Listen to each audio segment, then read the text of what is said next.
आज आज कुछ ऐसा करें कि कल उस काम पे आपको उसका गर्व हो।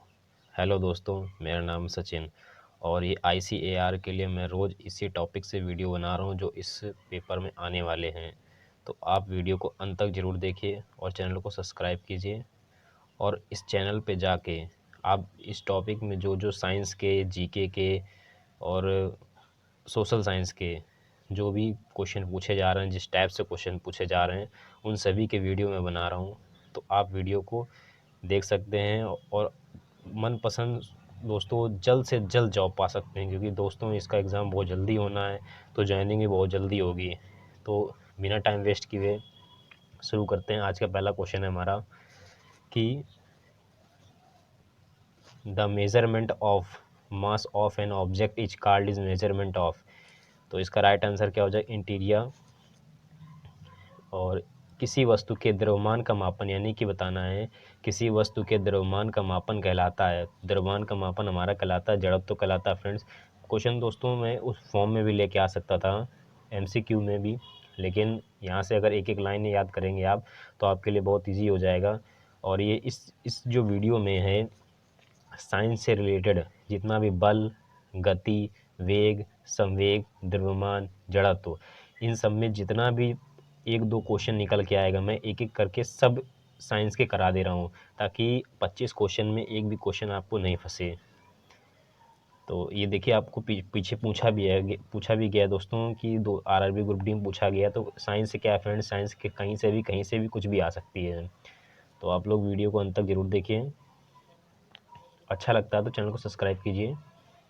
अगला है हमारा, द्रव्यमान की डेफिनेशन क्या है, यानी द्रव्यमान की परिभाषा क्या है। तो द्रव्यमान की परिभाषा होती है फ्रेंड्स कि किसी वस्तु में होने वाले पदार्थ की राशि को उस वस्तु का द्रव्यमान कहते हैं। यानी किसी वस्तु में होने वाले उस पदार्थ की राशि को उस वस्तु का द्रव्यमान कहते हैं। यानी द्रव्यमान डेफिनेशन भी हो गई फ्रेंड्स। अगला है हमारा जड़त्व से। यदि हम पेड़ की शाखा को तेजी से हिलाएं तो कुछ पत्तियां पेड़ से अलग हो जाती हैं, ऐसा क्यों? तो ये होता है जड़त्व के कारण होता है। एक दो क्वेश्चन इस चैप्टर से ज़रूर आएगा आपका, और इससे बाहर नहीं जाएगा, इससे मैं गारंटी देता हूँ। अगर इससे बाहर चला जाए तो वीडियो को डिसलाइक कर देना आप लोग। अगला है हमारा, अब ये देखिए गति से।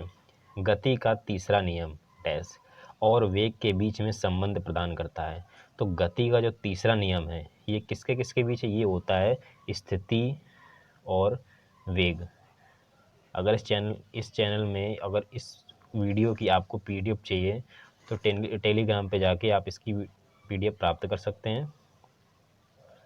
अगला क्वेश्चन है हमारा कि प्रत्येक क्रिया की उसके तुल्य और एक विपरीत प्रतिक्रिया होती है, ये न्यूटन का कौन सा नियम? देखो, क्रिया प्रतिक्रिया का नियम दोस्तों होता है, ये कौन सा होता है? गति का तीसरा नियम होता है हमारा। ये गति से देखिए क्वेश्चन है हमारा। अगला है, गति का दूसरा नियम संबंधित है। तो गति का दूसरा नियम किससे संबंधित है? यह हमारा संवेग से संबंधित है।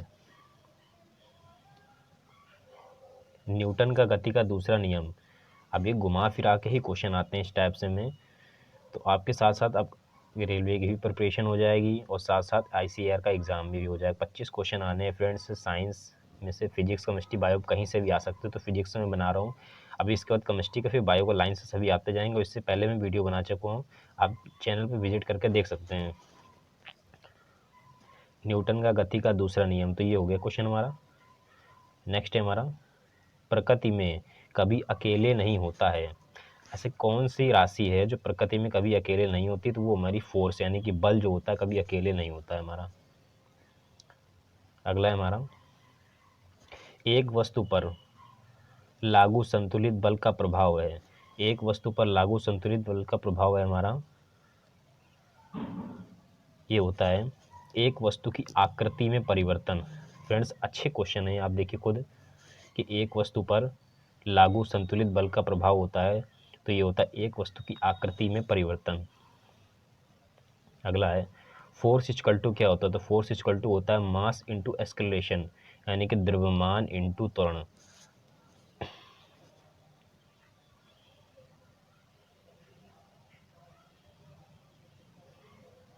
सॉरी दोस्तों, ठोस सतह द्वारा किसी भी वस्तु पर सामान्य दिशा में लगाए गए बल को क्या कहते हैं? अब ठोस दिशा में किसी वस्तु पर लगाए गए सामान्य बल को क्या कहते हैं? इस बल को कहते हैं सामान्य बल कहते हैं। सभी बलों में होता है, ये देखिए दोस्तों, बल से आया, अभी गति का करा चुका हूं, संवेग का हो गया, जड़त्व का हो गया। तो अब ये है हमारा सभी बलों से, यानी कि बल सभी बलों में होता है। तो बलों में क्या होता है? परिणाम भी होता है, दिशा भी होती है। अगला है हमारा, किसी वस्तु पर कार्य करने वाले गुरुत्व बल को जाना जाता है। तो गुरुत्व बल को किस नाम से जाना जाता है? तो उसको कहते हैं वेट, यानी कि भार।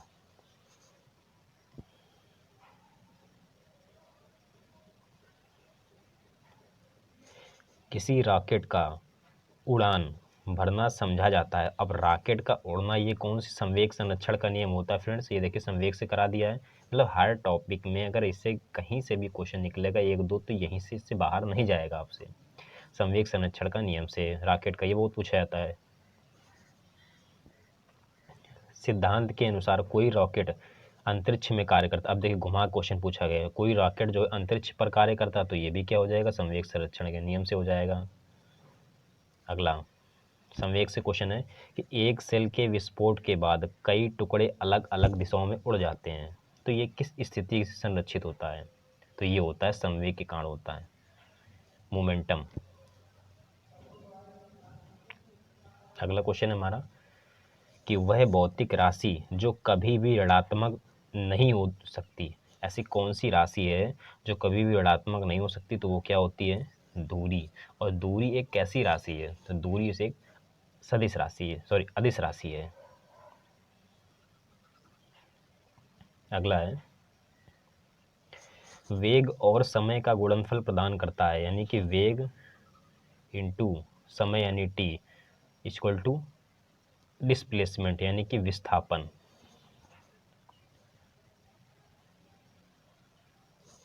यदि किसी वस्तु द्वारा तय की गई दूरी है तो वस्तु का विस्थापन होगा, तय की गई दूरी है तो वस्तु का विस्थापन कैसा होगा? शून्य होगा। तय की गई दूरी शून्य, अगर दूरी शून्य होती है तो विस्थापन भी हमारा क्या होता है? शून्य होता है।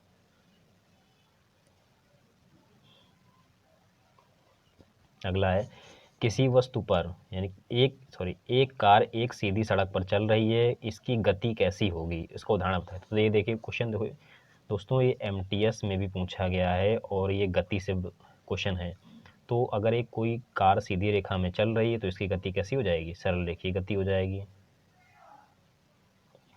एक ट्रेन की गति कैसी होती है? वेरी इंपॉर्टेंट क्वेश्चन है हमारा। एक ट्रेन की गति होती है हमारी रूपांतरित गति या रूपांतरण गति होती है, वो ट्रेन की गति होती है।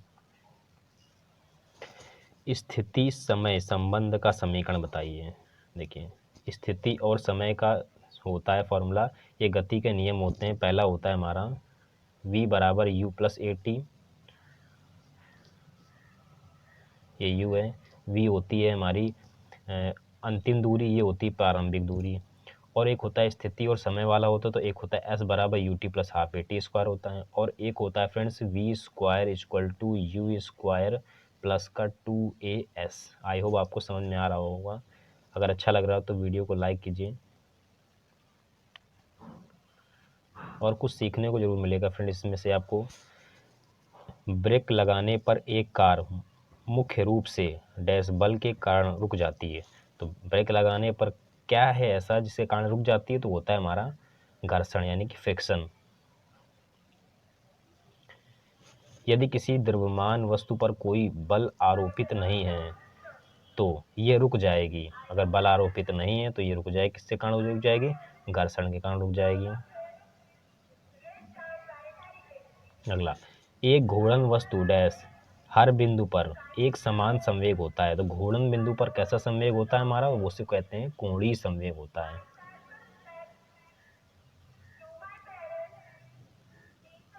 दोस्तों वीडियो ज़्यादा लंबा नहीं होगा, आप लोग इस चैप्टर में कम से कम समय में ये पढ़ सकते हैं। अगला है, जब नेट आघूर्ण शून्य होता है तब क्या होगा? तब कोणीय वेग जो होगा वो स्थिर हो जाएगा। अब कई लोगों को यही नहीं पता कि टॉपिक से क्या आ रहा है क्या नहीं आ रहा है। तो फ्रेंड्स मैं टॉपिक पे बना चुका हूँ वीडियो, आप जाके देख सकते हैं। और इसी टॉपिक की ही मैं बना रहा हूँ वीडियो, आपको ज़रूरत ही नहीं पड़ेगी। यदि घूर्णन, अगला है हमारा, यदि पृथ्वी के घूर्णन की गति बढ़ जाती है तो शरीर का वजन क्या हो जाएगा हमारा, घट जाएगा, डिक्रीज हो जाएगा। अगला है हमारा। तो फ्रेंड्स आज के लिए इतना ही। तो प्लीज़ अगर वीडियो अच्छा लगा हो तो प्लीज़ चैनल को सब्सक्राइब कीजिए और शेयर कीजिए फ्रेंड्स से। ऐसे ही वीडियो में लेके आता रहूँगा। अभी सोशल साइंस का वीडियो आने वाला है, फिर इसके बाद जनरल साइंस का भी आएगा। तो ये हमारा केवल और केवल साइंस का है। तो मिलते हैं नेक्स्ट वीडियो में।